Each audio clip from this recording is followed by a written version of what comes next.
ਮੱਕੇ ਪਕਾਰ ਪੈ ਗਏ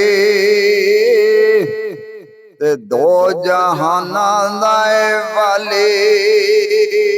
ਆਇਆ ਏ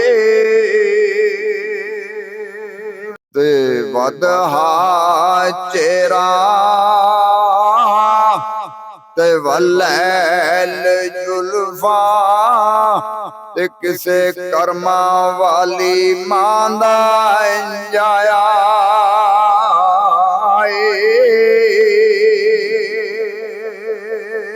ਤੇ ਉਹਦੇ ਹੁਸਨ ਦੀ ਚੱਲੀ ਨਾ ਜਾਵੇ ਤਾਬ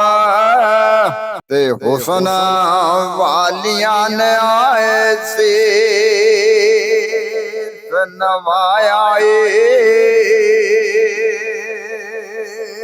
ਤੇ ਮੱਕੇ ਪੰਕਾਰ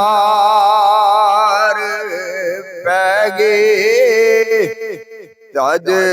ਦੋ ਜਹਾਨਾਂ ਦਾ ਵਾਲੇ ਆਇਆ